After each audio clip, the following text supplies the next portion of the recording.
78 लाख किसानों को एक बटन दबाते हैं तो 25,000 करोड़ रुपए, 2-2 हजार रुपए 11 करोड़ 78 लाख किसान के खाते में 15 सेकंड के अंदर पहुंच जाता है उसके खाते में। और अभी तक जो ये 12 किस्तें दी गई हैं और 12 किस्तों में 2,20,000 करोड़ रुपए किसान के खाते में पहुंचाया गया है।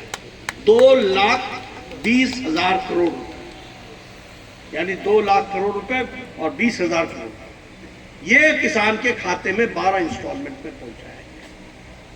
अब बताइए किस नेता ने इसका ऐसा काम किया? कौन सा ऐसा नेता है जो अपने आप को किसान नेता कहलाते होंगे और उन्होंने, प्रधानमंत्री ने, किसी ने भी किसान के सम्मान की चिंता की? अगर मैं बात करूं हमारे प्रधानमंत्री किसान मानदेय योजना, कभी सोचा था कि किसान को पेंशन लगेगी? और मैं चाहूंगा कि हमारे हनुमानगढ़ के भी और गंगानगर के किसान ज्यादा से ज्यादा प्रधानमंत्री किसान मानधन योजना से अपने आप को जोड़ने का काम करें। और आपको जानकर के खुशी होगी 20 लाख किसान जुड़ चुके हैं। आपके राजस्थान से 38,000 किसान जुड़ चुके हैं, लेकिन ये संख्या कम है। मैं तो कहूंगा कि कम से कम 10 लाख 15 लाख किसानों को जुड़ना चाहिए और उसके लिए योजना बनी है और आपको मानधन मिलेगा, आपको पेंशन मिलेगी। कभी सोचा नहीं था? इस स्कीम को भी जानने की हमको जरूरत होती है। कभी हमने सोचा था यहाँ आदमी के स्वास्थ्य की चिंता नहीं होती थी, मिट्टी के स्वास्थ्य की क्या चिंता होती? ये सॉइल हेल्थ कार्ड आपकी मिट्टी क्या उपज कर सकती है और क्या उपज करना चाहिए, ये सॉइल हेल्थ कार्ड देश में 93% मिट्टी की जांच की जा चुकी है, यह भी हमको ध्यान रखना चाहिए। इसलिए अगर मैं बात करूं प्रधानमंत्री हमारे सॉइल हेल्थ कार्ड की, तो 93% लोगों को उनके जमीन का जो सॉइल का हेल्थ है उसका उनको पूरी की पूरी रिपोर्ट मिल चुकी।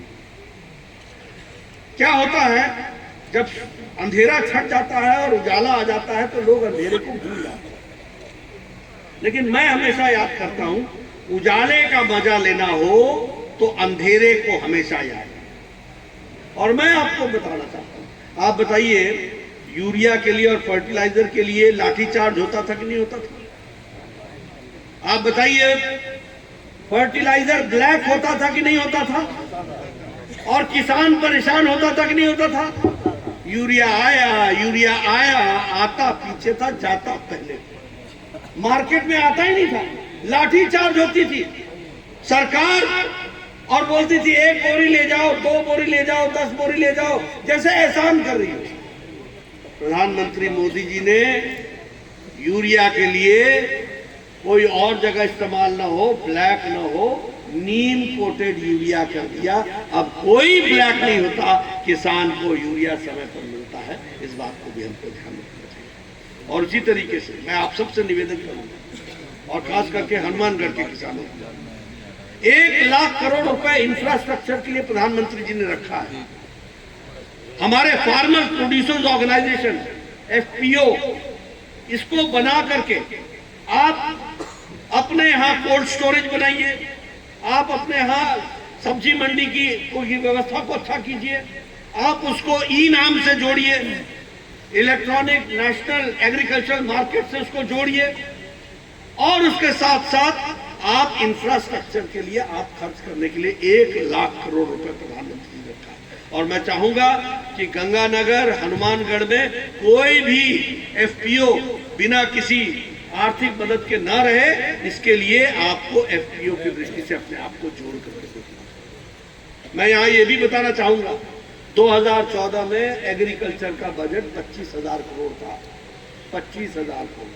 आज एग्रीकल्चर का बजट मोदी जी के नेतृत्व में 1,25,000 करोड़ है, 4 गुना बढ़ा है। ये भी 4 गुना बढ़ा है।